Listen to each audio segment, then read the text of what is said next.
essenceofme.com. My name is Dana, and this is our Sunday craft and chat. And y'all, I am running behind because I overslept. Oh my gosh. And that means my brain is so groggy, but I did not want to miss today. So I have updates on where I am for my personal curriculum about learning how to paint watercolor. I'm saying that very, very loosely because I realize I'm not like painting. Like I'm in a watercolor paint class for real paintings, but I realize that is not really gonna be my full jam. It's just not. But I'm going to show you a couple of things. And at first I thought today I was going to do this in my studio because I need to start cutting fabrics for to finish off my potato chip quilt. But because I overslept, my brain is groggy, so I'm not ready to stand and work on that. So I'll show you what I've done this week, and then we're gonna do some stuff. I may sit here and paint, we may talk, but we'll see. So the first thing I'm going to show you is I had a couple of things that came in. So let me do this. You'll see me shuffle a bit because this space, I had some pieces drying.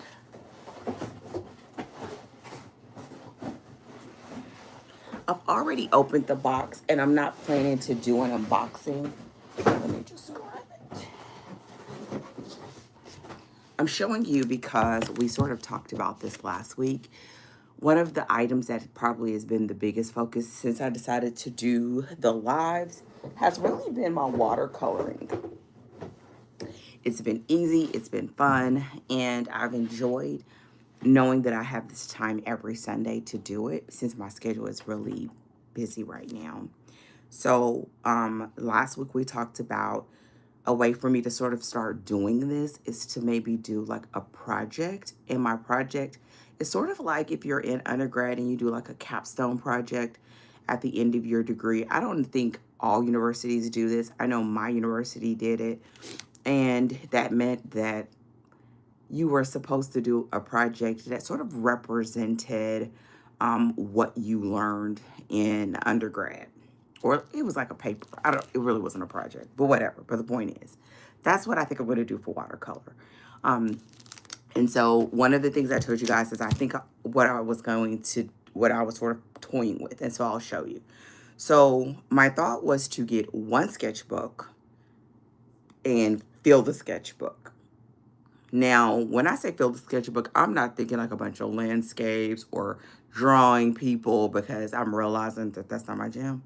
However, I was thinking about doing stuff that's maybe abstract. Abstract, but to fill the pages in a way that I enjoy, that I'm still learning different techniques and representing different techniques that I'm learning. And so what I found was, first I thought I wanted to do it in a sketchbook. Now, I don't know, this sketchbook is, I saw a couple people talk about the sketchbook. I don't know. I'm not 100% sure since it's not watercolor paper. However, I found that I love using watercolor paper, and I thought using the other paper didn't work because the water would just kind of make it crinkly. But I'm learning that I actually like mixed media paper. You just have to be gentle, not gentle. You just have to know it's going to crinkle. And if it does a great job, once it sits closed and then it goes back flat, I like the texture. It also means that you can get a sketchbook with more pages because sketchbooks with watercolor paper are super expensive, which, I mean, that's not bad for this project. That's what I was going to do. But it doesn't have enough pages, and I feel like it's going to take me a minute. So whatever. So I saw a couple people on YouTube talk about this journal. It's called Lita Arts, from Lita Art Supply. It says Mother Lita, a medium sketchbook. It's a 81 pound, 120 GSM art paper for pencil, ink, pen, charcoal, and light watercolor wash. Which I think that's going to work for me because I'm not doing anything heavy. I don't think I'm going to be doing a bunch of passes. And I'll tell you guys a little bit more. So here it is. The other thing is this sketchbook was reasonably priced, and I feel like if I end up liking it, I wouldn't mind using this one to practice, because I do want to get better at light sketching for my Bible journaling. Okay. Inspired by an ancient love story, long ago, King Zeus of the immortals noticed a lovely mortal Leda and fell madly in love. Because he feared that his powerful divine form might overwhelm, he transformed himself into a magical swan to woo her. Leda was delighted by the adoring swan. Their union brought into being the celebrated Helen of Troy, known as the world's most beautiful woman. The baby girl was born out of an egg in the same way. Inspired by the art and the stories of ancient Greece, Leda Art Supply was born to help artists make the world a more beautiful place. Oh, that is so dope. Okay, here is the little card that was in there. So here's the sketchbook. It's I think it's like leather-like. It's probably not real leather. It's like leather-like. The pages are a creamish color, like an off-white. It does lay pretty flat. I love that it looks like it has a bookmark. Does it have a bookmark? No, it doesn't have a bookmark, but it looks almost like the spine is reinforced. We'll see. There is a pocket on the inside, and I like that it has an elastic band. I think that'll help with laying the pages, but we'll see. I can't remember the price, but, oh, and the size. The size is, it's A5. It's 5.75 by 8.25 inches. I also didn't want the page itself too big. So yeah, here's the sketchbook. So what I plan to put inside of the sketchbook. The class that I'm taking right now is literally just gonna be skill based, because I have no desires of doing any other stuff in moving forward. I'm sorry, moving forward. However, I do think there's a couple of paintings that I would do again. I just don't know what I would do with them. So that's neither here nor there. So I went on the hunt of looking for books to do some abstract paintings. I want to be able to, or at least I think so, it's what I've been practicing, make some, what ChatGPT told me is called mother sheets. To be able to make like mother sheet style projects where I sort of like fill up pages and just use different techniques, fill up pages, and then turn those pages into things like inspirational cards. I think I could turn it into journal pages, because I have like a mixed media journal. I could turn it into journal pages. Mainly, this is going to be for relaxing, meditation, quiet time, prayer time. It's not for put on the wall. I'm sure there's some sort of title for this, but I'm not sure. So with that said, hello. So what I'll do is I'm gonna show you the books, and then I'm gonna show you the stuff that I'm working on right now. So the books that I found, I went on Amazon and I just been searching for different books for two different things. One was like watercolor abstract. I feel like there's a lot of YouTube videos, but I find that the videos that are on YouTube seem like it's like people are just doing stuff and they're not explaining, which makes it cool to watch. But it also makes it so that I don't know what they're doing, because I don't know what they're doing. And the nerd in me needed a book to figure out, like, what are they doing? so that's why I took a class. So I took the class and I watched the videos. But I was looking for a book where somebody is explaining, like, okay, what am I looking at? And I know this may sound so odd, but so I'm going to keep talking. So I found this lady and I found this book. And when I looked at the other book, she had two of them. I was like, oh, they would pair well together. So the first one is Creative Abstract Watercolor.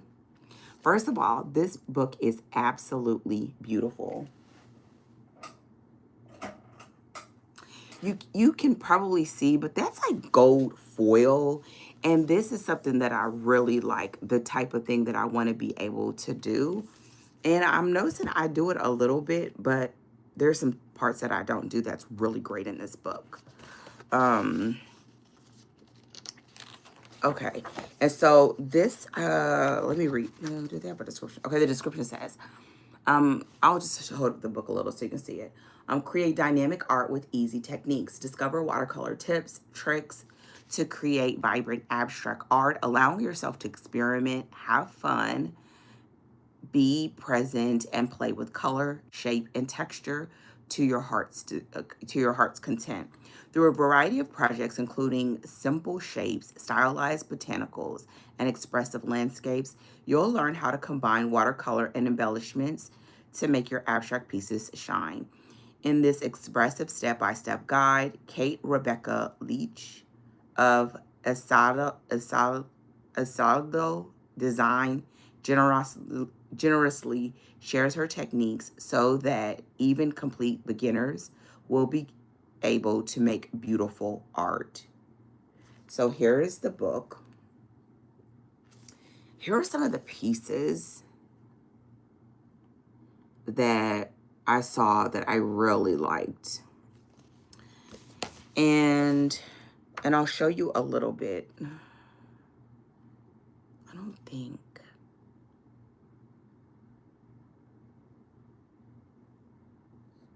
Can I turn you sideways? I'm gonna try. Y'all, this is what's pretty cool about doing this way, is the fact that it's not like we got a huge crowd. Y'all, I'm gonna be all in your grill for just a second. Let's see if I can make it so that you can see. Yep. And there you go. And I'm gonna tell you right now, part of my nails, I went to a event this weekend, and I should have went and got my nails done. It did not happen. So let's just like flip through this book real quick. And know that I'm like looking over your shoulder. So it has the different materials.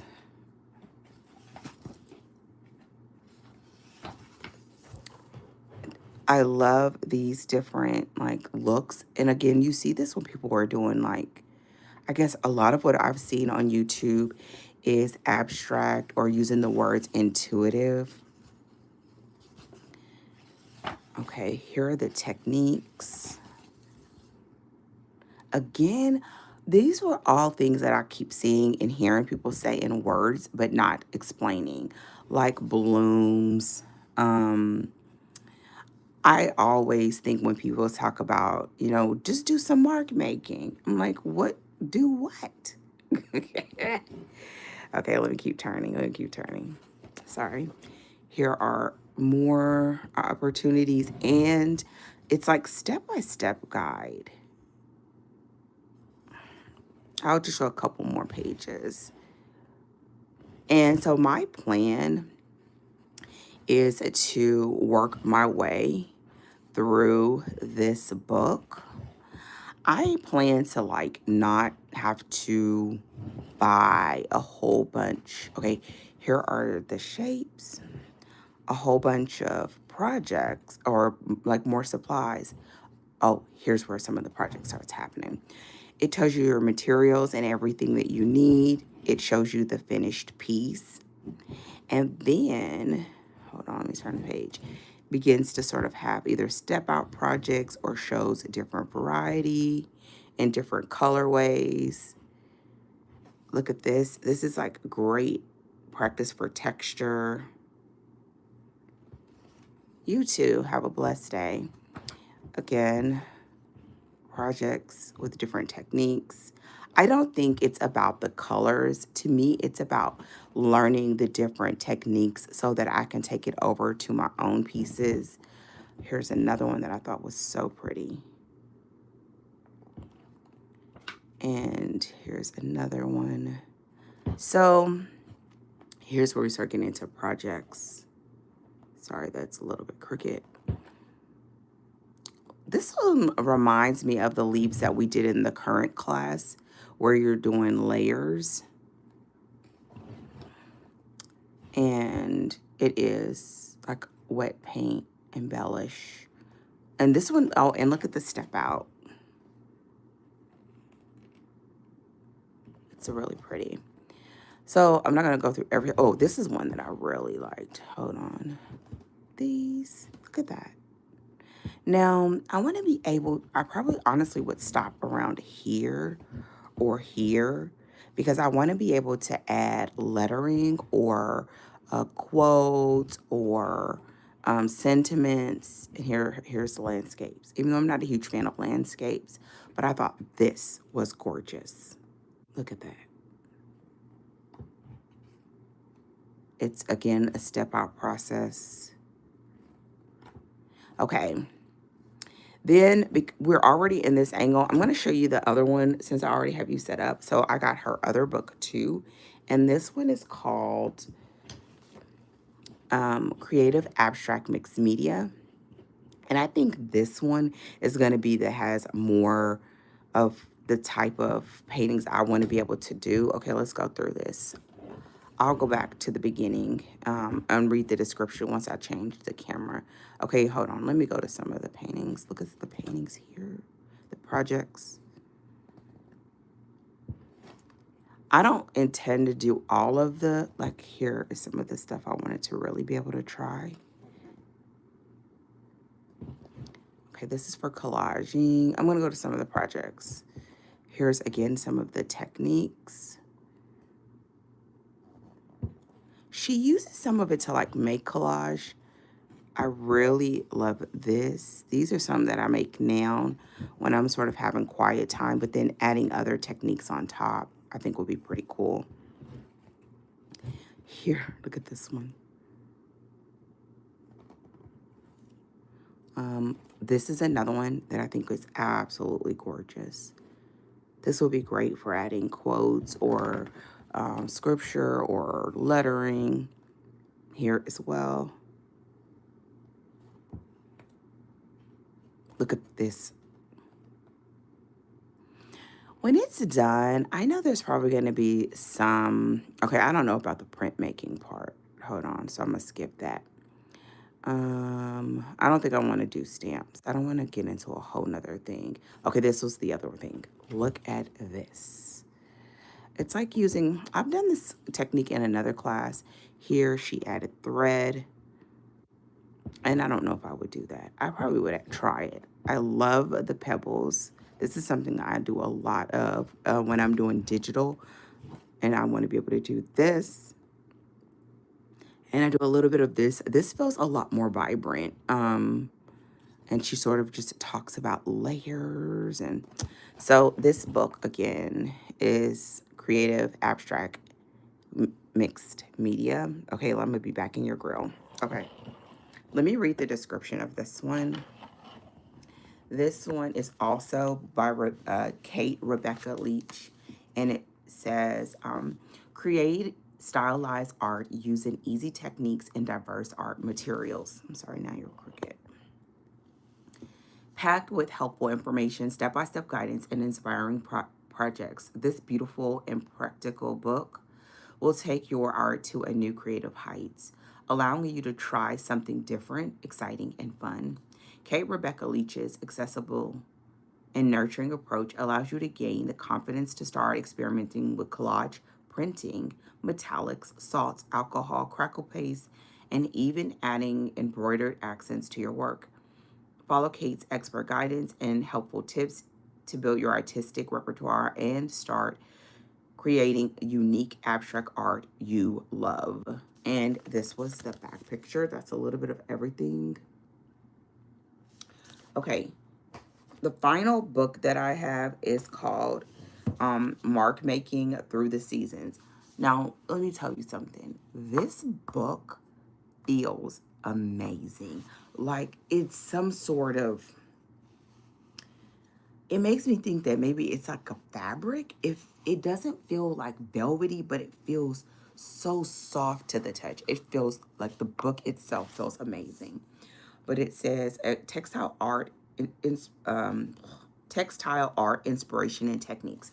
I haven't actually read either of these books. I flipped through that one. I haven't read through this one, but I'm gonna actually, Let me read the description and then I might need to turn you guys again.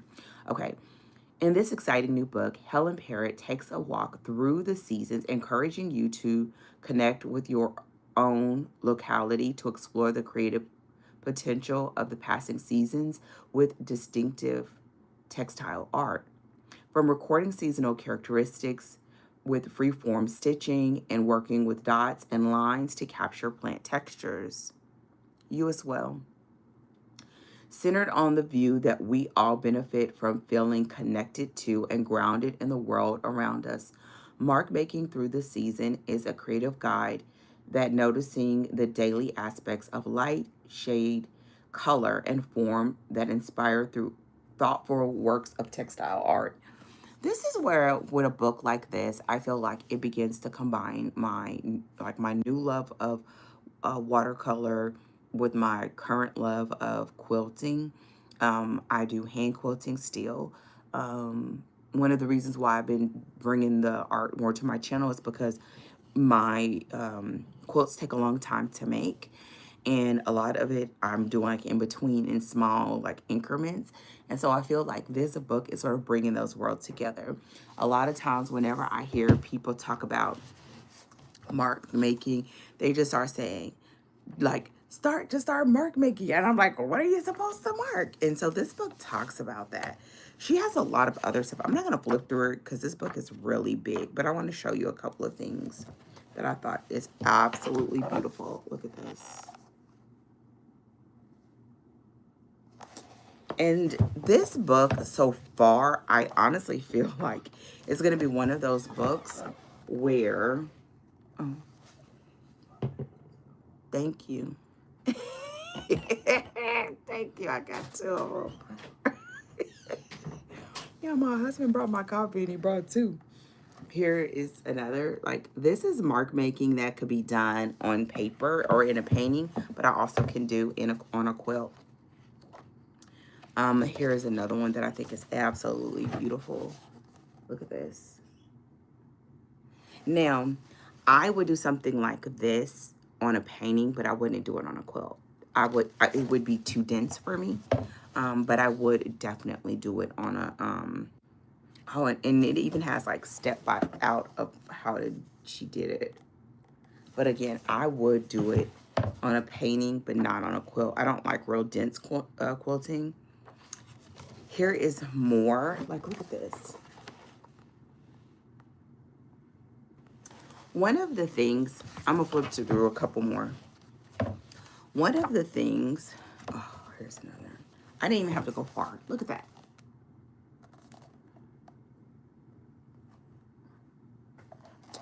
So one of the things that I'm doing right now is it's almost like my quilting, and I'm gonna see if there's any more before I move on. There's a lot of pictures in here. She brings in like taking photographs or looking at nature and then turning those into mark making opportunities, different stitches, different samples. I don't think I did this one. Then she has like a lot of pictures. And to me, it's actually not about the picture itself or what she's saying, but like beginning to like think about what you're seeing and translating it to the medium that you like. Okay. There's even like some historical books that she sort of talks through or talks about. So this book I'm actually planning to read. And these books I'm planning to make my way through the projects. And my plan is to make my way through these projects in that one book. I may end up putting it on standalone paper too. Maybe. I haven't thought that far. Okay. But those are the books.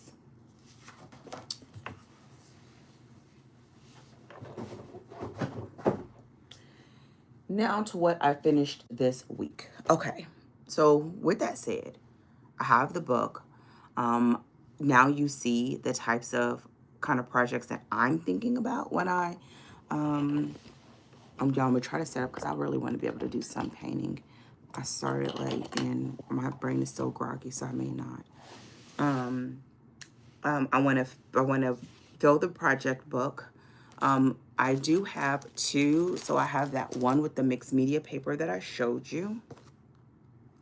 And I have my watercolor journal, which is the one that I made. And so this week I worked on a piece in there. This is what I did this week. And I did this one. Did I do two? No, I did this one. I also worked on this again. So I have been this entire time working on watercolor paper. So how do I want to explain it? Okay, so here's another piece that I'm working on right now.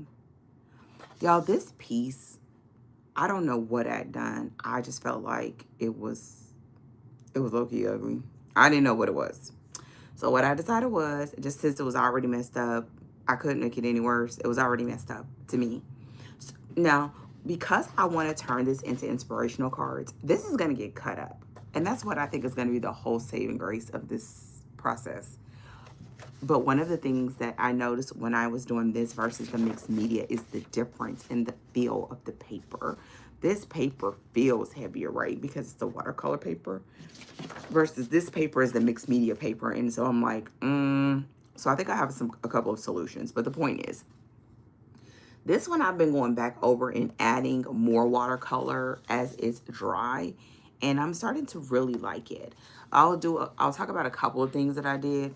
Y'all just know, I don't know. Yeah, just,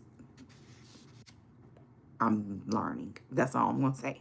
So I had something going on in the background. I didn't like it, so I started just painting over it. And then I pulled out my dip pen, which I thought was so nice. But it didn't do what I wanted to do because the mark making of the dip pen was so fine that I was like, okay, this is not going to work. So what I did is I picked a color that was really close to the color that I was using. So I picked a teal ink. And I just did some asymmetric writing across here. And I thought that made it really pretty. I did some marking on here. And then I started doing some around the outside. And I think I'm going to go through on one more pass. I may be doing some stuff on these pieces, like in here, before I'm ready to start cutting these down. Because what I've been doing is creating a stack of these abstracts that I'm going to cut down and make into cards. But all of them are me just playing with color and playing with different techniques. And so I've really enjoyed that. This one is the most vibrant because I layered the watercolor.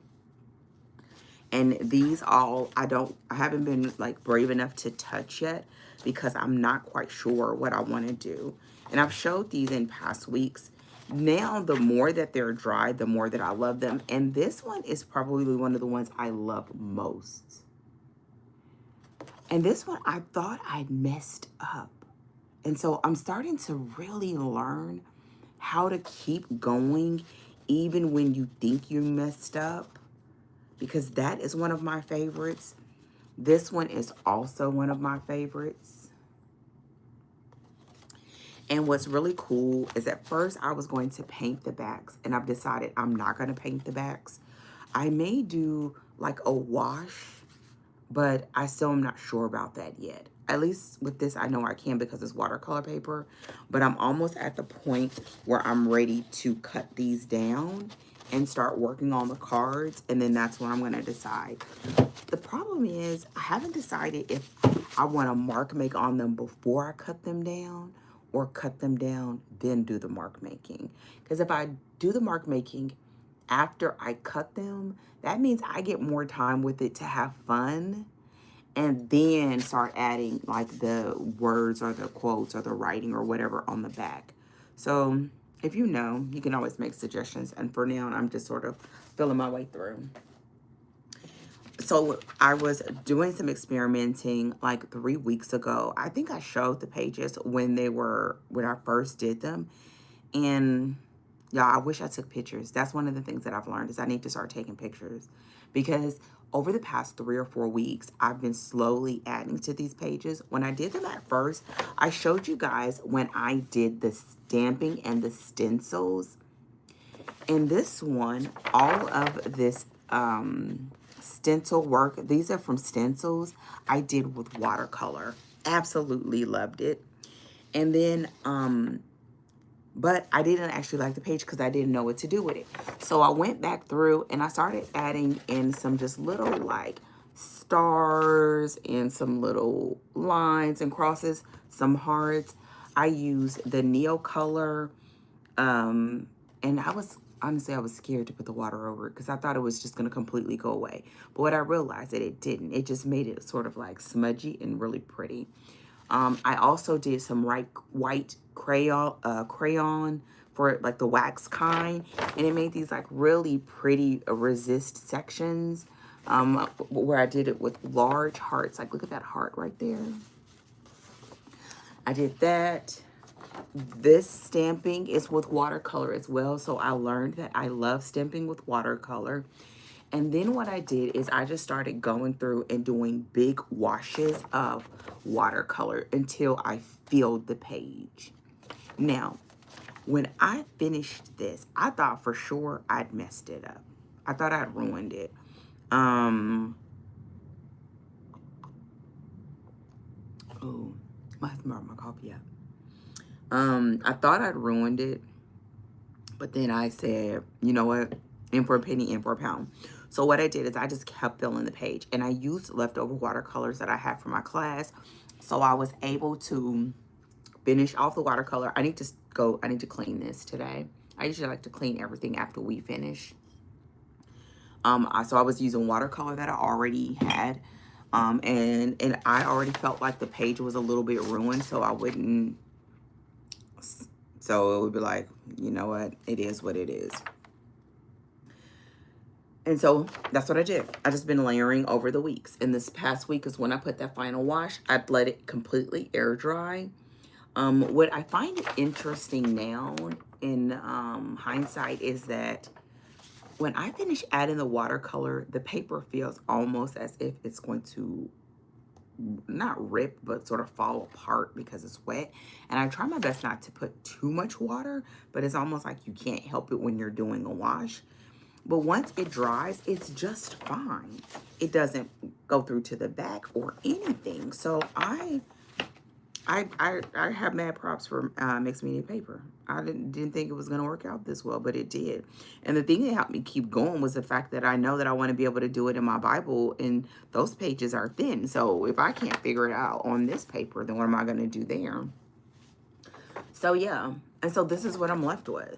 I think it's almost done. I think I'm going to do maybe one more layer, and I'll show you what I mean by that.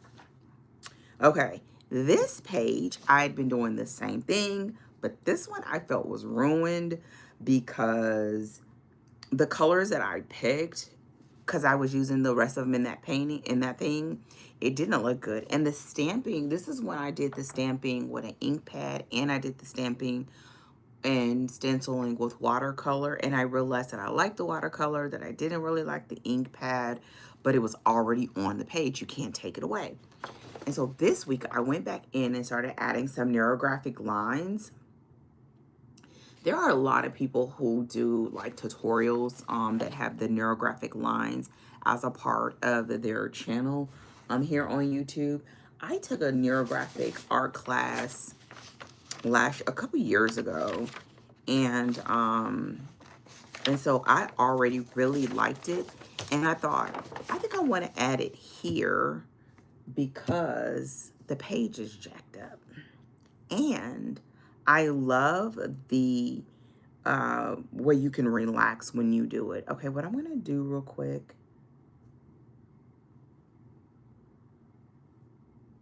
I need to cover my table a little bit.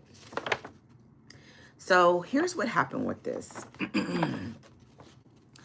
I started doing the neurographic lines, and at first what I did was I used my dip pen a little bit because I thought, well, that will make it light. Let me show you the dip pen. I have this dip pen set. Y'all, first of all, this dip pen is so pretty to me. I've had it for a while. And it was honestly to do more of this type of work. Here is the pen.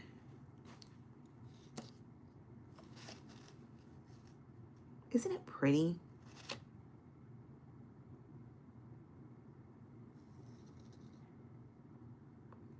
And it came with the inks.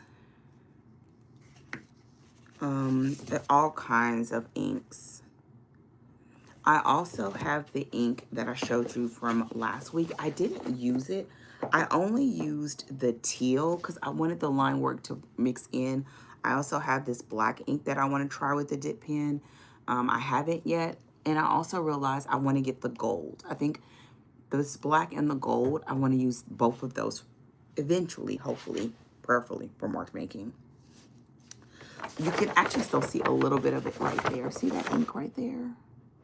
That was done with the dip pen. Okay, so this piece was what I thought was messed up.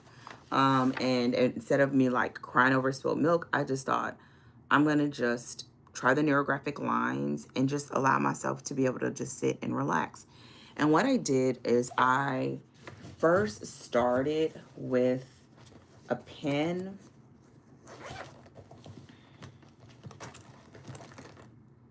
I did, was it this one? It was this one. It didn't really work. It says it's a calligraphy brush pen. Y'all listen, I was grabbing everything I could, like, just had in my reach because I didn't know what was gonna work. So I tried this. I also tried, I bought a set, so I tried a couple of these. I don't know which ones. I also tried one of my old Reliable, which is my Uniball Air. This is one of my favorites. And it just, it wasn't large enough to do the back. And I think I even tried one of these. I don't know if I'm saying it right, so I'm gonna just say it and then we're gonna go on past the Budanuski one. I tried these. Again, a lot of them are so fine. I think they'll do better when it's time to do mark making. Let me see the tips. Again, y'all, pardon my nails. Jeez. I'm just showing you the different tips. This one was a little bit better, but I was scared that I would potentially ruin the tip. I don't know. So what I did is I went back to Old Reliable, a Sharpie. And then I was like, I don't know why, and maybe it's common. I buy Sharpies by the box. Y'all, why do we go through these things? Like by the box. Because you can use it on everything. You can use the marking stuff around the house.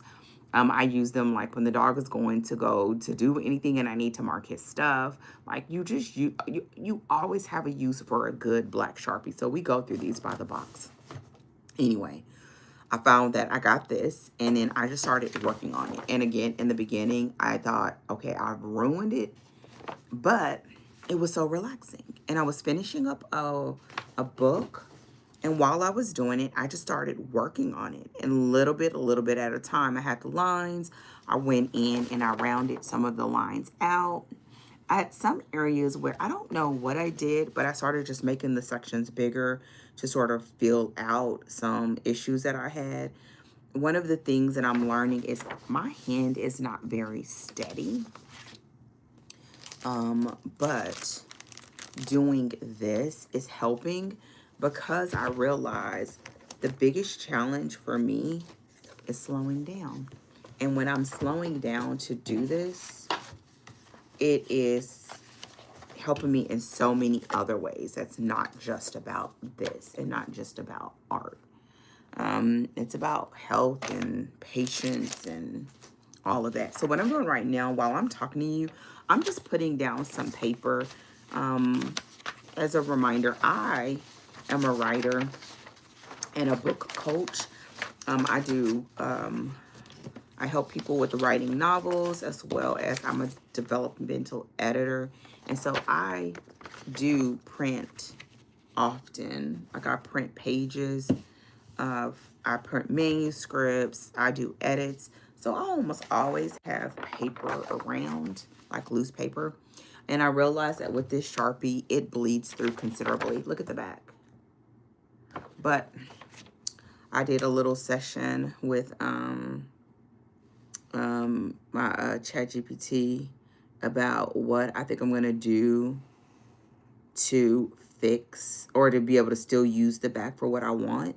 And so now I can just freely sort of get this right. So all I do is go through and look for sections that either need to be rounded or I want to thicken the lines. Eventually, these are going to get cut down into cards. And I honestly think I may do one more little pass of color on the edge so that it's completely colored to the edge. So yeah, so that's what I'm going to do. I think that's what I'm going to do while we finish out this call. We have a little bit longer since we started a little later. If you're still here and you're working and you're crafting alongside with me, let me know what you're working on. I almost forgot the piece we did last week. I told you I'll show you after it dried. This is a quilted journal that I made. And I believe the books that I just bought that I could do those projects potentially on these. And I don't know. I think I'm going to just fill the pages and not treat it like that project book because I don't know if all this paper will hold up. But here was the paper that we did last week. When it dried, it turned out beautifully. Look at how it sort of camouflaged the writing that was on there since these were from recycled papers. And the page on this side was just regular printer paper. And it did well. This was when I sort of did, it bled through a little bit. And so I plan to come back and do more. The one that turned out great was this one.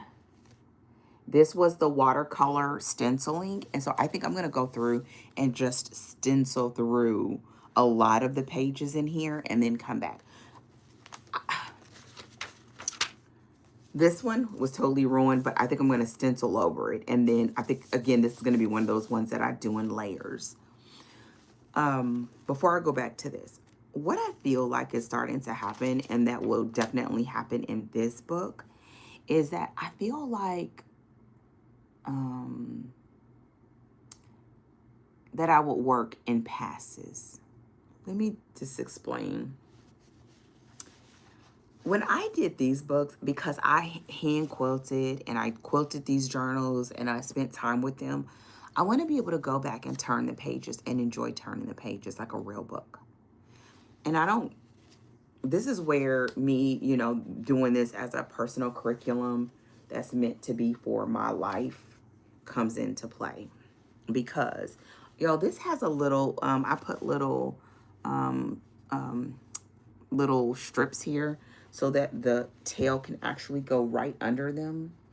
I need to put a little something on the edge. What I have on here now is a safety pin that makes it easier to do. I'll show you once I get it in there. I did the safety pin like whenever you have to restring your like drawstring pants or your drawstring hoodies. So it can go right through there and it'll make it so that it closes really well. It closes. So I want to be able to go back and flip through pages and to enjoy the process and enjoy the book as a standalone element. And to me, that makes it a little bit different. So what I think I'm going to do, y'all, I'm going to be like working on this piece at the same time, is I think what I want to do is in like that book and in the project book is to work in passes. When an idea like that comes in my head and I'm not sure what it really means, especially like now when this is a new sort of medium to me and I don't know, what it means to me is like, I think I would do one technique and go through and do several pages in the journal. Maybe one or two signatures, go through there, and y'all, I'm doing some of these areas. I'm just sort of where they kind of feel, I don't know. I may be doing it too much. If I find that I can't talk and do it, I'll stop. Like I'm rounding them out a little bit more. And then I want to go back and add a little bit more color.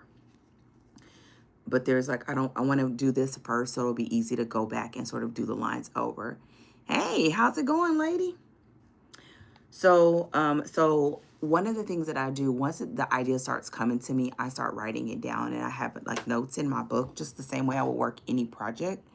And then what I start doing is looking for either books or other YouTubers that have done something like it, where they may explain their process so that it'll help me to understand like what I should do or could do next. And in this case, I found those books. I think that'll be helpful to learn different techniques. I think intuitively, I'm starting to trust myself just in general with knowing how I like to do things. I believe taking that current water class, y'all, I found that I always have to turn this around. This sheet size is so nice. At first, I thought it was too much and it felt overwhelming. But I'm finding that it's just a really nice size. I sat and worked on this for probably an hour, maybe an hour and a half while I was listening to an audiobook, and it was so nice. You know what I should do? I think I have these lines. I should get my watercolor pencils. No. I'll do that. I'll do that next time. Because I was going to add more color with my watercolor pencils.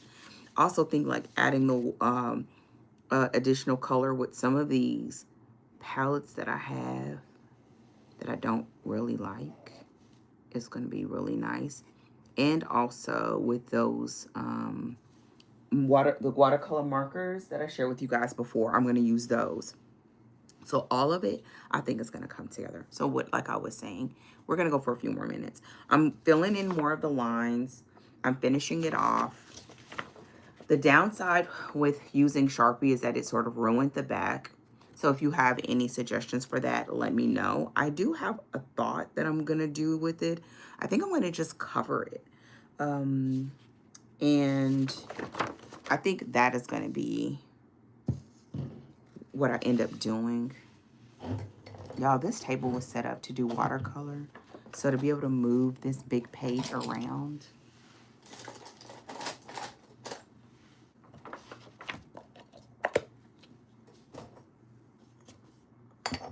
I want to move it around without thinking I'm going to knock something that's porcelain off the table.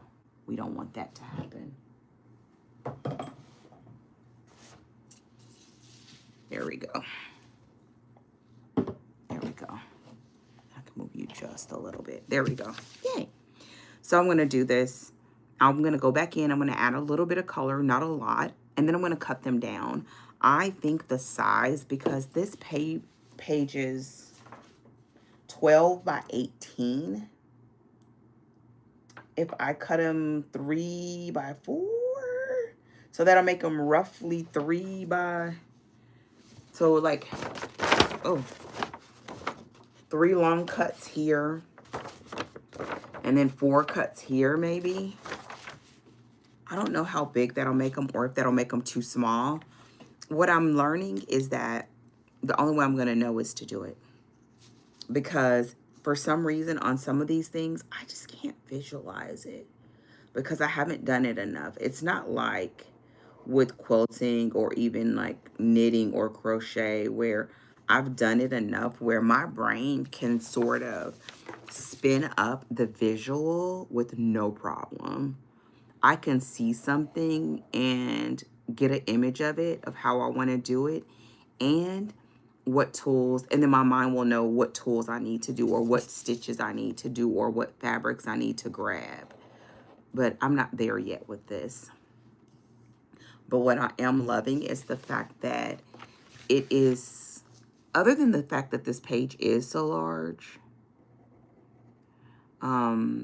it makes it easy to just sit down and start. I can just sit down and just grab a marker. You did? Oh my gosh, how did it go? You're doing a 100-day project, and I'm working on day 22. Ooh, what kind of 100-day project? I know. Thank you for adding that. I like to answer all the questions. I'm like,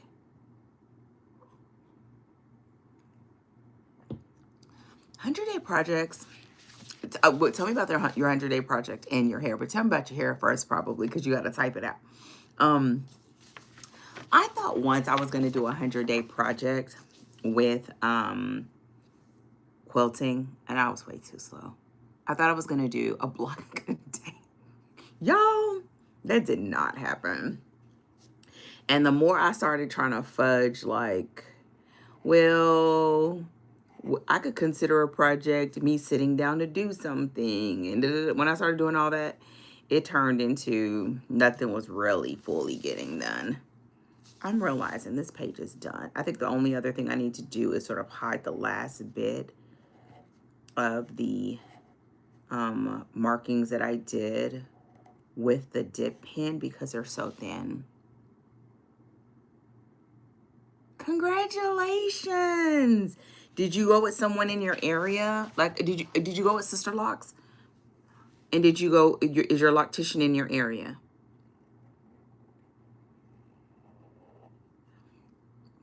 I want to talk a little bit about because I'm looking.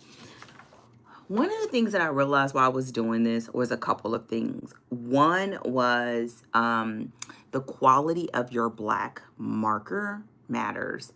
I'm sure everyone has their own preference, but originally I tried to do it with the super tips, the Crayola super tips, because I had that on hand and that wasn't dark enough because I was thinking about like not wanting it to bleed. I also tried these markers. They were too thin. The last resort was going to be that I have these Sharpie acrylic markers. They're colored ones, and I love them. But what I did not want to do is use my black from that set and make it so that whenever I needed the black, it was all like I used it up. And because the tips, one's a brush tip, one's a dot tip, and that's not the same as this tip. So I think this tip has been perfect because the page is big, and that's another reason why I want to do all of my mark making that I intend to do with this before I cut it down, because I think it would be more of a challenge if I did it once I cut it down, because the marker, then the tip would be too big, and then I think I could go to the other ones pretty easily. Another thing that I learned is like embracing sort of squiggly lines look a lot better than straight lines. I don't draw straight lines well. I'm that way with a lot of stuff. Like doing anything straight, walking straight, drawing straight, writing straight, just doesn't happen. I need a guide. So doing crooked lines or wavy lines has been really helpful. Not Sister Locks.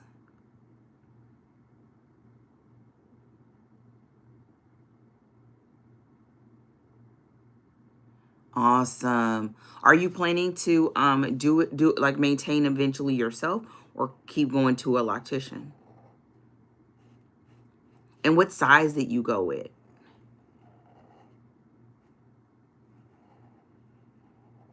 Y'all, I went to a family event and it just was so different for me, like thinking that there was the first time that I would go to sort of like a public event other than a work function since I've cut my hair.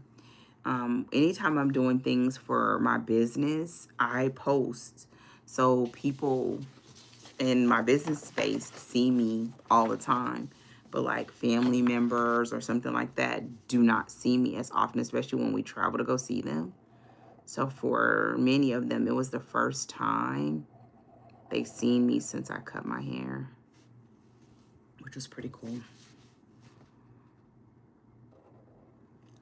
Y'all, I'm filling in everywhere that I could still see some of the thinness of the ink. the dip ink. I think it's still going to show. I'm not going to get rid of all of it. I don't want to do too much because I have a feeling I'm going to have to go back over some of these lines. I don't know, will I? Like when I, because one of the other things I did was once I was done, I went all the way around. Yeah, I did the thing where you do in quilting, where you'll sort of do stitching all the way around once, sometimes twice, to sort of lock everything in so it won't shift. And that's something I do in quilting. And so that's what I did when I was finished. I went around and I just went around with the ink, with the dip pen. And now I'm doing it with the Sharpie.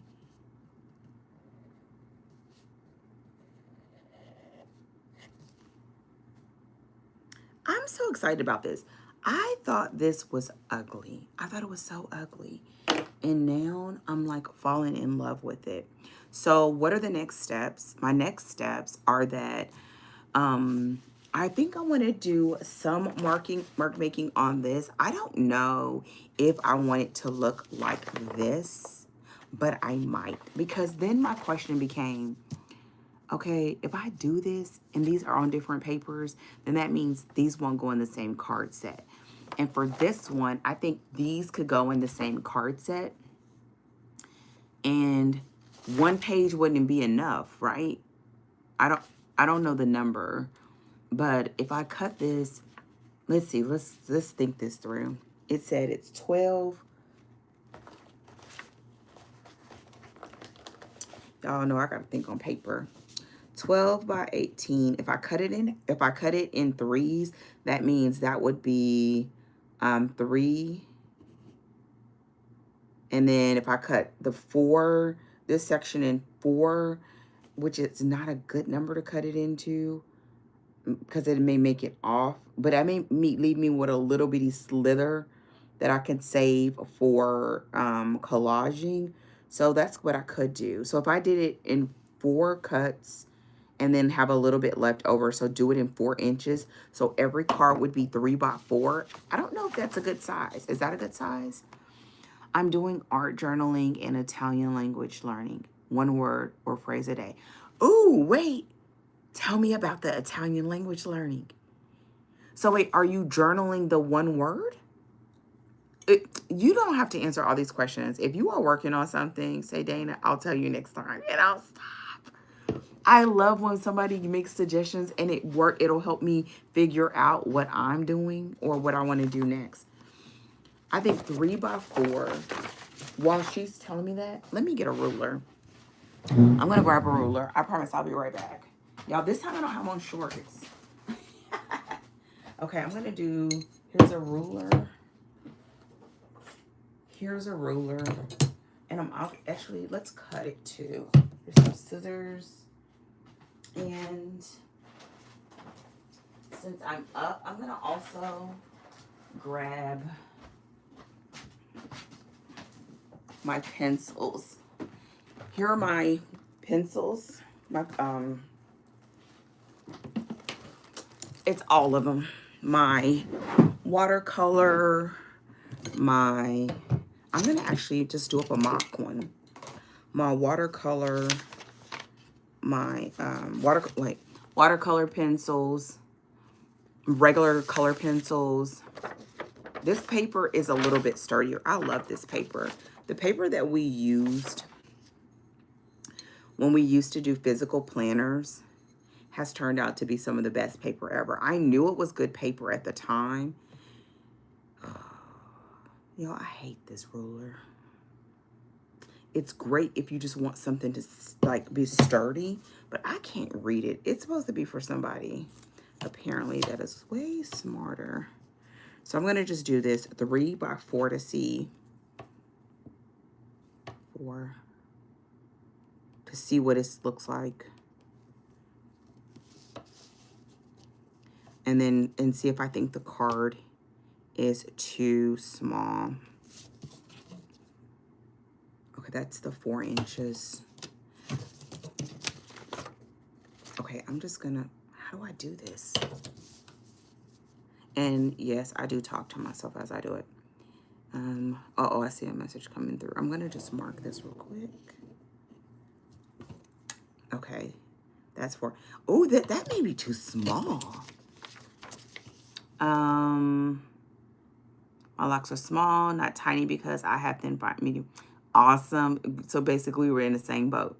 And yes, I get a daily dose of Italian email a day, so that's where I get the word or phrase, and I journal it in a notebook. Helps me continue to learn daily. I absolutely love that. And art journaling, I do a junk journal. I do it in junk journals I make. See, you have inspired me. I think that is perfect. That's sort of like what I'm trying to do. But I think having a word come in already makes it even easier, because then you don't have to think about what you want your word to be.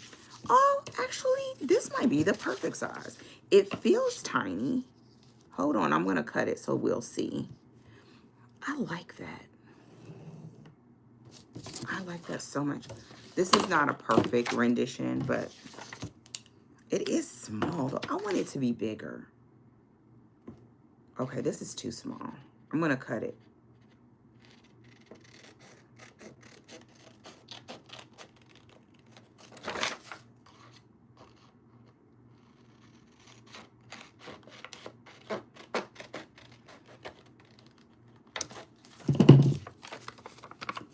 That's kind of small. But if you were doing something and it was just like a single something, it may not be too small. Okay, what other options would I have? 4 inches by, I did 3 by 4. If I did 4, that would be 4 inches by, let's try one more time. 4 inches by 4 by 4, maybe. Let's see what that would look like. Again, dang, stop grabbing the ruler. 4 by 4. I don't know if I would want it square.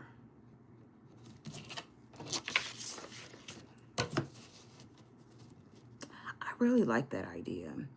It's sort of like what I plan to do with doing the passes, of like,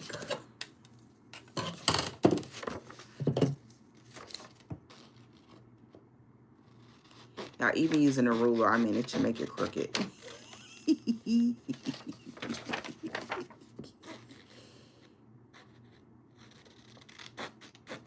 I think when this is all said and done, that I'll have like a staple style size that I know that I'll use.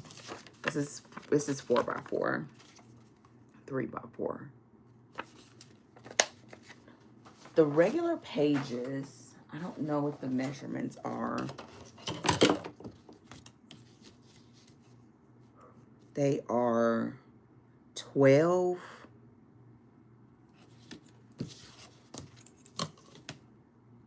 Nine by 12. So 3 inches,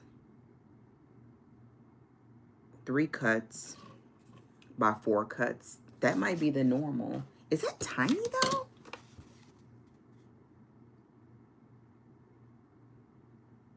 But it means that 3, 4, that means each page would make 12 cards.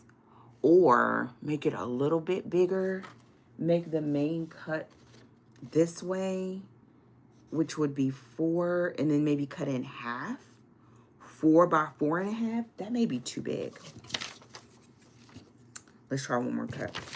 I said 4 by 4.5. I don't know if there's a standard size. I feel like what would happen is that I would make these, and at first I'm making them for myself. My husband, he has a stack of like scriptures that he reviews every day in his phone. I think that would be pretty cool to be able to make up a set where he could have a physical set of cards. Because what happens is, you know, actually, let me explain that. Y'all, will be a little bit over. It's my fault, but if you gotta go, I understand. Don't forget to thumbs up the video, subscribe to the channel, all that stuff. Okay.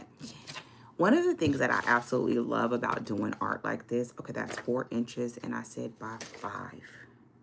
Yeah, I don't know how to really use this ruler. I'm learning as we speak. 4, that will be 4. Is that right? 4. Yeah, that's 4 inches. So I need this way 5. Okay, that's how I do it. Okay, here we go. 4, 5, 5. Okay. One of the things that I'm enjoying about this process is just like with quilting, is finding a way.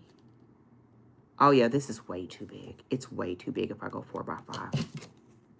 Finding a way so that while I'm creating, that I may have the person in mind, but in reality, it really is just my opportunity to be quiet and still and just create and listen.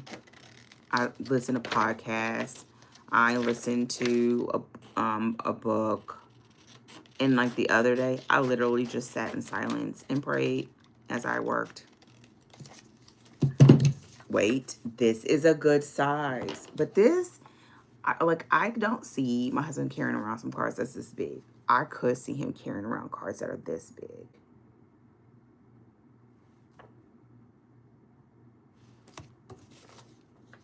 So here are the sizes.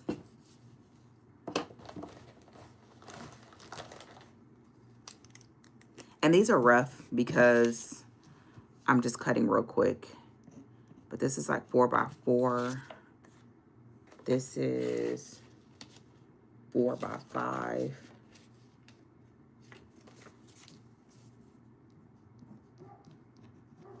And this one is 4 by 3. 3 by 4.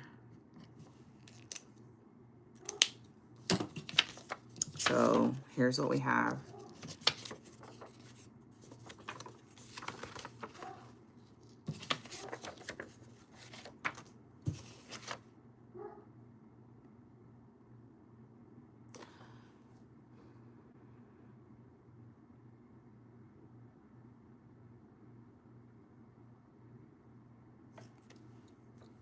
I'm looking at the size. Let's do one more. 3.5. Would that half make a big difference? 3.5 by 4. But if I'm going to do 3.5 by 4, there's something about the square that I just don't care for. It's almost like it's like a little bit too long. I'm going one more time. I've already cut up this paper. So making it so that, why is this last little bit exactly 3.5? Because that is how life works out. And why was this exactly 3.5 already? This might be the size.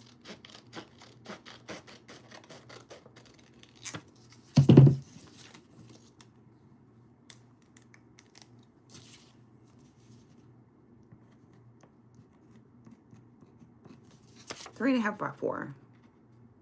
I don't know what this means to my cuts.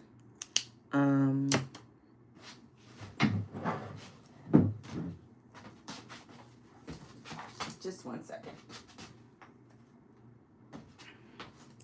Everywhere I sit, even if I'm at my desk, in my studio, every room just about, I always have a calculator.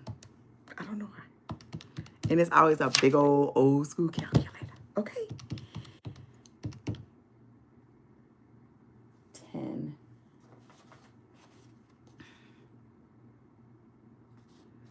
I don't know if that will work best. For these pages, it seems like this size is going to be the size, because it would mean, like, literally, I would get 12 cards out of this. And then have a little bit left over. Or if I did it this way, right?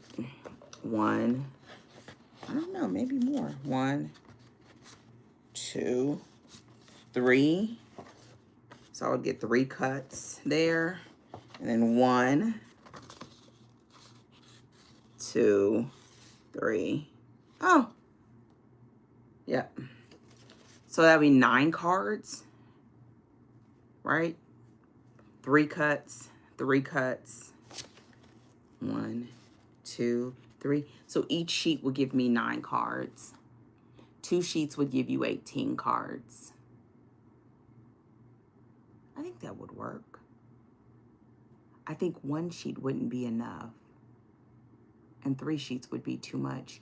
Eventually, maybe like just making it so I know that I'm working on 2 sheets. Now, mine's probably be way more than that. I'm going to save these. Because I was thinking that I'd either create a little, I was in one of the classes that I'm in, she teaches how to make an envelope, like a little card holder for them. I also thought that it could be done with rings. If I felt like I was going to give them without something to put them in to make them last, I could even maybe consider laminating them. I could see like for example, with my husband, he would totally have them in his bag whenever he goes, like his backpack when he has to go to do stuff, or where he keeps, his stuff. So I could see him using them all the time, and flipping through them. So it'll be him not having to be on his phone to do it. So you wouldn't want them too big because it would be too much. Okay, so I think we've just decided. But when it's the bigger paper, I may go with the larger size. So 3x4, I'm just going to mark it on this. I'm going to say this is for, I'm going to use my Uniball. I think the 3x4 is going to be the size I tried with the watercolor paper, with the standard watercolor. So what this means, though, is that when I'm doing this, especially as a part of like the personal curriculum, I do it for me first. So I intentionally use that time, whether it's to pray, sit in quiet, think through things, calm down, relax, have my morning coffee, like whatever. It's whatever I need at that time. And then I see it as being an opportunity to pass that sort of love and intention and feeling on to someone else. So let's just see what the number is for this, and I think that'll be the last thing. Okay, so on this paper here, if I did 3x4, I would just have a little bit of this left over. So that means I would just have a 2-inch strip. So I could always cut off a 2-inch strip. I think I would cut off the 2-inch strip in the middle so that I would still have some of this like free edge that's a part of the thing. Okay, let me just make a note. Let me just make a note.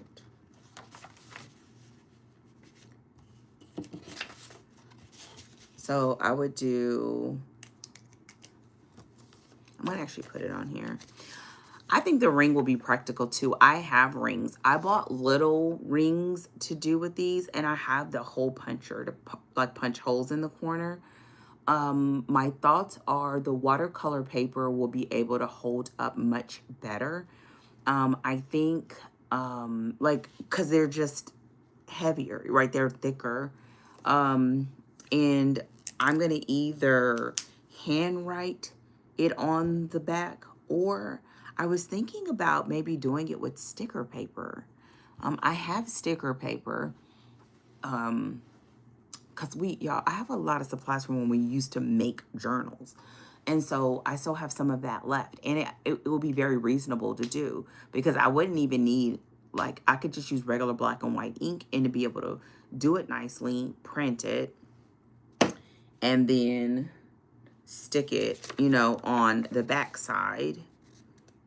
And maybe even do a little something around it, like with whether some watercolor, or which is why I was thinking about doing a wash, or doing it sentiment style. So like printing the scriptures up or whatever on paper and then cutting them out and then gluing them on and being able to add the last little bit of like embellishment. Let's call it that, because I was gonna call it decoration. The last little bit of embellishment. Oh, I was gonna write on the big one. Okay, so how many? So if I said 3 by 4, 3 by 4.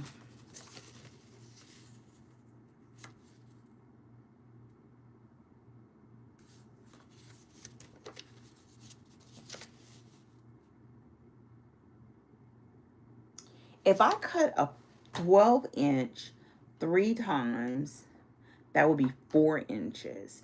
But if I cut a 12-inch 4 times, that would be 3 inches. Okay, there we go. So that will be 4 cuts this way, and then 5 cuts this way, giving me a 2-inch strip. So that would give me 1, 2, 3. I feel like I'm thinking about this wrong. Y'all, this is why I wanted to cut these out. Because sometimes it's like, no, I'm thinking about this right. 1. Because all I'm doing is like laying it out. Y'all, this is like a little template. Don't you just love a template? I love a good template. 2, 3, 4. Yep. And then 4. 1, 2, 3, 4. This one page will give me 16 cards. I think that's perfect. And then having a 2-inch strip off of it. So the big sheets would give me 16 cards. So that means one sheet would make a set. I think that's the number. 16 cards.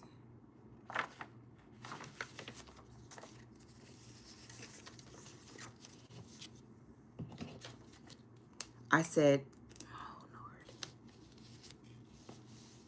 Lord. 12 by 18, mixed media would be 16 cards, right? 16 cards and a 2-inch scrap. And I just would put that in my, I would use this in my other journal. Okay, and then that will give me, I'm just gonna mark it out again because it just makes it easier. 1, 2, 3 cuts. That'll be 3 by 1, 2, 3. 3 by 3 would be 9. Oh, that's the number. What did I say? Oh, 16. So the other one would give me 18 if I use 2 sheets, and I would just have 2 left over. Okay.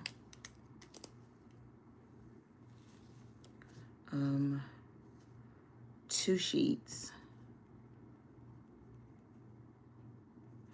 at 9 cards equals 18. So I'm going to put in parentheses 2 extra. There we go. And what I would do is just, I feel like I would want to laminate them though. I'm not going to think that far ahead. I really would, like y'all, I think I want to try to recreate this. So I do need to go through and take pictures. This is another reason why I want to have some stuff in a book, that they don't get cut up and then I end up giving it to people and then I don't have any sort of copies of my ideas.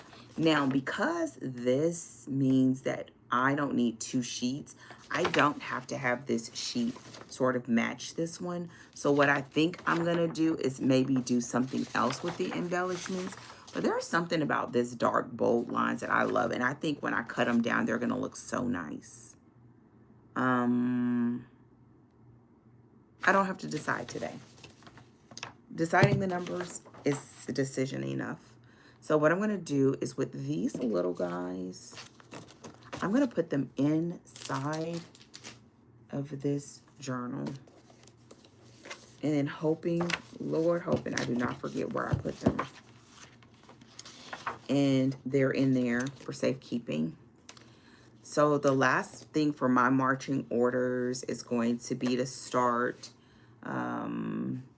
thinking about how I want to do the passes. I think the passes are going to come to me in a lot more clarity when I'm doing more projects. And I think that's where the project book, so this will, I'm going to aim to use this as the project book and maybe do one thing from the books. Start one project from those watercolor books, and hopefully if I learn a technique or something that I like, do a pass in the other book. We'll see. I'm not aiming to fix this all in 1 week. I think it's helpful where what I'm learning sort of has a place to live, almost like a way to document what I'm doing. This paper feels so good. I love good paper. And what I'll do this week is I'll start that process and get going. The final thing that I'll do as we close out is the status of my projects. I am still sewing together the rag quilt. That is going well. Y'all, that quilt is going to be huge. Huge. Huge. I don't think I'll ever do another one again. I told you guys that last week. I don't think I'll ever do another rag quilt again. It would have to be a special request from somebody I really love. I don't think I will ever do this again.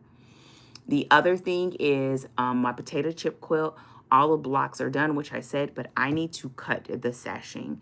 So that is what I was thinking about doing today, but I just didn't feel like standing. I was just tired. So that's the next step on that is I need to start cutting the sashing for that. And that's going to make that a really nice size quilt. So I need to cut sashing for that. And then another thing that I'm hoping to do, and maybe I need to just like every other live do one quilt, one like with my watercoloring, which is I need to sit down and read through the memories. Y'all, I always forget the name of the kit. So I'm just going to call it memories, like the Crazy Quilt kit from Missouri Star. And I was thinking that would be a really great thing to bring on the live, since y'all half the time, y'all know I'm talking to myself. So to bring that and sort of pull it out and start making my game plan for that. I ordered some fabrics. I have some fabrics that I can use to be able to do the crazy quilting, but it's set up in a certain way with those templates. And I have some thoughts about it, but I need to go through and read it and see like what are the block types, what are the numbers. And what's really cool about the Missouri Star stuff is they already have tutorials. So I'm not telling something they haven't already told. I'm just talking about my interpretation of it or what I want to do with it. And so that is my thought about that. It's like maybe what I could do is bring that on and sort of start talking about it and slowly start building my blocks. All I know is once the blocks are built, my plan is I'm going to assemble it like normal, which I think they say, because I'm not doing quilts as you go again. I'm not doing quilts as you go again. It's way too bulky. I don't like it. It's too bulky. The only way that I would do it, no. I was about to say the only way I would do it is if I was doing hand stuff, which is what you do with the crazy quilting. But I don't even like that because you still have to sew them together, and that's the part that gets me. I'm glad I never did it before. I think I would have stopped quilting. So that's not gonna work. So I feel like doing the actual blocks and letting that phase be its phase and then assembling the whole thing. Now, because you're doing the stitching on top, you're just doing it on the one layer. You're not doing it on all three. And that's the way that it sort of is treated, like embroidery instead of like quilt as you go.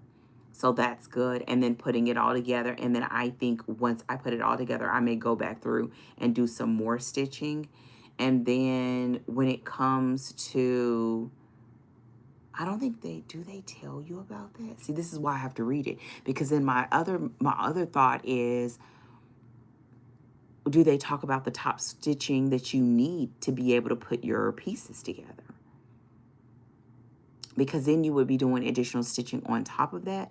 And I think I would just do that in very loose, like simple stitching, that doesn't disturb the hand quilting.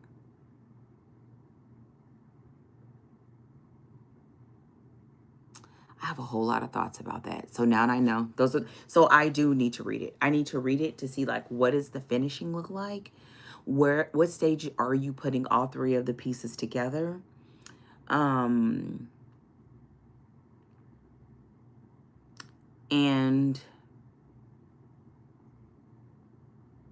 yeah. It sort of even makes me, I'm sorry, this is the last thing for real, because now that I'm thinking about it, it sort of makes me even think about some of my other quilts that I'm doing by hand differently. So like the Cathedral Quilt, that one is doing everything and it's all coming together. So when you're piecing that, you're building, and you're not trying to take, like, because here you're doing sections and you're doing rows, and at a certain point you're going to be building this big thing, versus when you're doing it by hand, you're adding the pieces on, building out, and you never have to bring it back to a sewing machine again. I think if I were to do any of that through a sewing machine, I would go all the way around the outer edges.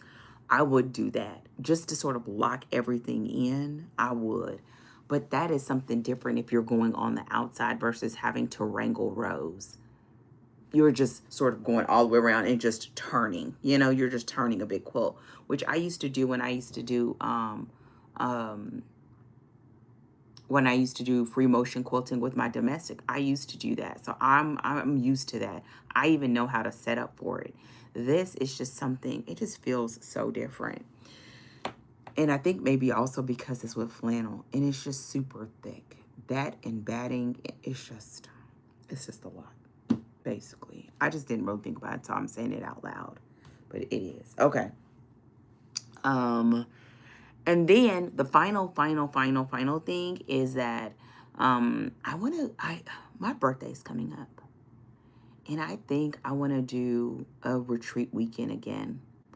Last year, okay, so the past 2 years, that's what I've done. I did a, if I do it this year, it will be my 3rd year doing it.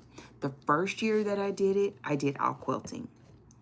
Last year when I did all of my pages for my journals. So I did art. My husband took me. I got paints. I got acrylic paints. And I made all of my pages for the journals that I finished over this past year. This year, I think what I want to do is I want to do the full stay at home quilt retreat doing my butterfly. That I want to aim to finish my butterfly. I don't know if that's possible. I was thinking if I give myself 4 days, Thursday, Friday, Saturday, Sunday, like you would normally do at a retreat. When I used to do the other retreat, we would go, you could pay extra and go a day early, and I always did. So we would start on Wednesday. So it would be Wednesday, Thursday, Friday, Saturday, and Sunday. 5 days. And it wasn't normally full 5 days because Wednesday was a half a day and Sunday is a half a day. And normally when I do my retreats with myself, I do it the same way.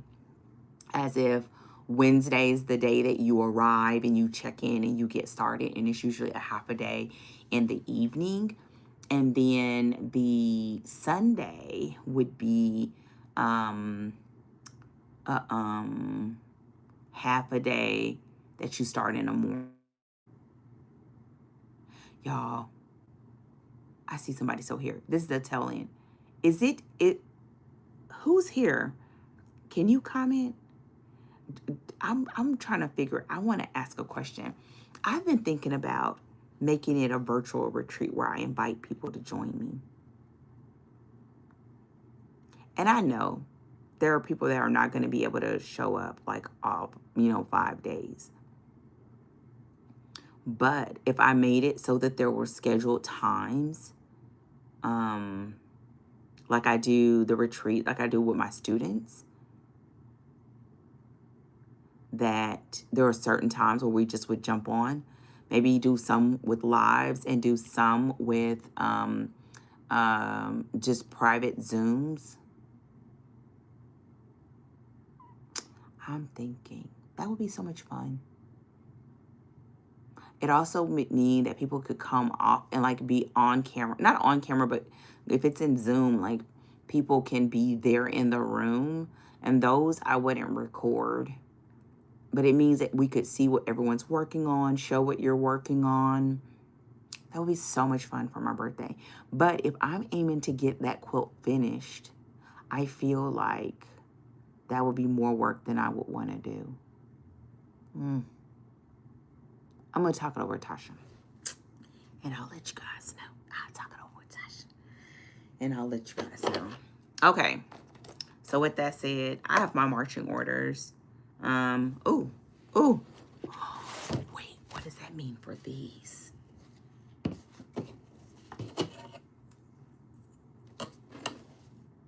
This is 9 inches.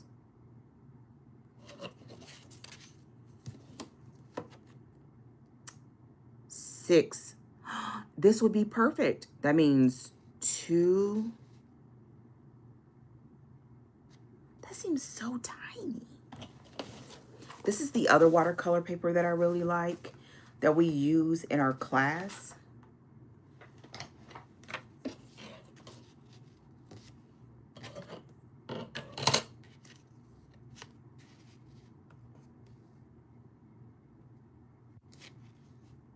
Three by 4, and then I would have a little bit of a slither left. So 4 cards out of 1 sheet.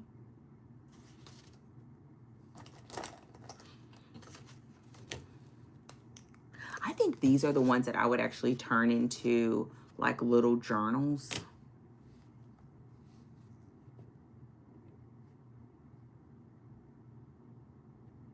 I said that was 6 by 9.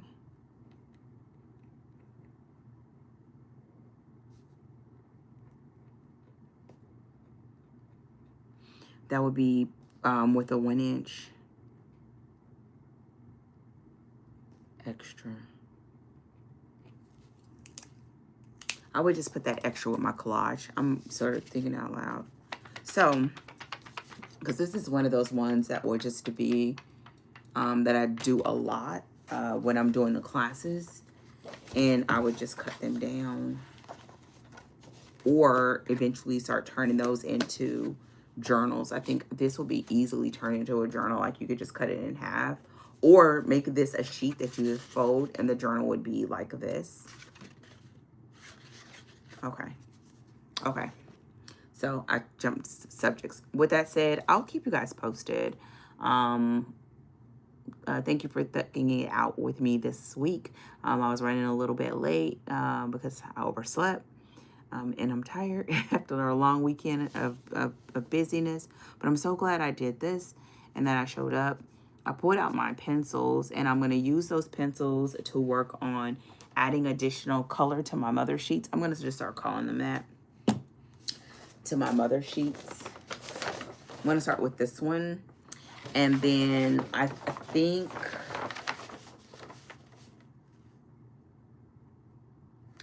I don't think I'm going to add the lines to this one yet. I think what I'm going to do is try to go through and just start doing sections and start just doing mark making on there so that it doesn't look so flat. One of the things that I'm noticing is like once you put the watercolor over it and once the watercolor dries, to me it feels so flat. Like unless you're using the watercolor paper makes the color at least dry where it looks a little bit vibrant. See like this, how those colors sort of pop. So I think that's going to be the task of like using ink or something to sort of bring the color back, or adding darker washes on top to make the color stand out again. I don't think I need to do any more stamping, but I think it will be mark making. And ultimately that will tell me whether this will become my norm when I do a page like this. right? That I'll go in and I do the neurographic lines so that it'll just make it pop, and then go back in and then cut them down, and then work on the backs.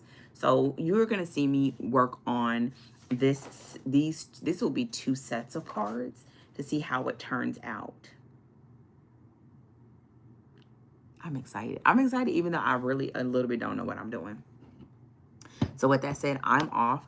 I have a book that I need to finish, and a couple of things that I need to look at. So I will be prepared for this week for my clients. And it's still, and then maybe even do a little bit of tinkering. I don't know if I'll have time to tinker today. I think this is all the tinker I get. My space is a mess, so I will clean that up. And then once I make the final decision, that's when I'll know what I'll do with these cards. And they're all nice and flat. Once I flatten them, they did really good. And start doing some mark making on these as well. So with that said, if you haven't done so already, don't forget to subscribe to my channel and thumbs up this video. And I'd love a comment of what you are working on while you're watching it. I will see you all around same place, same time next week. We have been doing these for over a month, probably now almost 2 months. So I'm really proud of myself, and I'm proud of you. Just getting this time in. And I do think eventually I would like to go like 1-in-1. I need to try one with me sewing. I don't know if you can hear me talking while I'm sewing. And that's going to be the other thing. But I think the sound, sort of background sound, cancels out a little bit. I know it does in Zoom. I don't know if it does if you're doing it live. So I guess the only way we're going to know is for me to do it so that I can work on it. Either that or just bring my hand stitching, which is always pretty easy. And so, yeah, I think that's it. So with that said, everyone, have a fantastic day. Enjoy the rest of your weekend. I will see you all really, really soon, Lord's will. Take care and goodbye.